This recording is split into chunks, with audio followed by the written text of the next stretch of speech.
Hi, my name's Dave Russell. I'm a volunteer at the National Waterways Museum at Ellesmere Port, and we're here at Northgate Locks in Chester today as part of Canal and River Trust's Open Day. The boat behind us here is called Shad and was built in the 1930s, and is one of the boats from our collection at the Waterways Museum at Ellesmere Port. It's a type of boat that carried cargo but which a family lived on.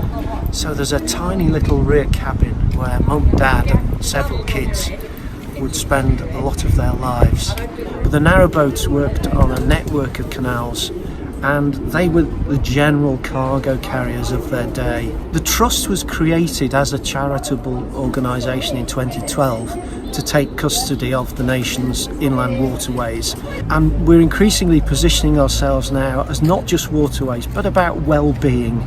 Obvious examples like people boating and fishing are leisure activities that have always been on the canals, but increasingly we're looking to community engagement, to events, to open days. The Waterways Museum at Ellesmere Port is in the old Ellesmere Port docks area. It's immediately accessible from the M53 motorway, so if you Google us or search us on social media, you will find all the details about opening hours, admission prices. Hi, my name's Andrew Moore. I'm a carpenter for the Canal and River Trust. Today we've opened up the Northgate Locks. It's a 3-chamber staircase lock. We're in the process of fitting new gates in the middle chamber, and also talking to the folks here today and trying to give them a bit of information about what's going on. The gates themselves here have been in since the 1960s, the old steel gates, and it was deemed that they needed new gates here. They've been made in Braidley at the workshops there, they're all oak. Historically, the canal gates would have been made of wood, and I think that's what they're trying to get back to here in a historic way.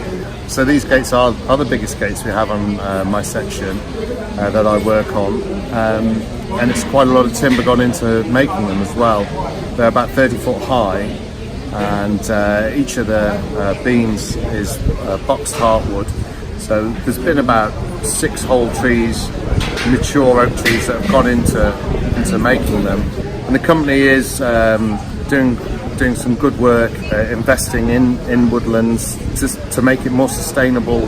People get to see what is going on behind the scenes and below the water. Really, it opens a lot of people's eyes as to different aspects of canals that they don't really sort of give much thought to it. And, that goes for wildlife as well as the gates and the construction of the locks. I was asked, can I eat the shellfish in the lock, which I kind of decided that no, it wouldn't be. No matter how much white wine and garlic you put on it, I don't think the shellfish would make a good meal.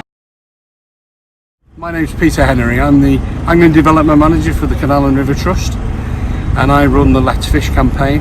We've got a number of professional coaches, and we're just giving some tuition to would-be anglers of the future.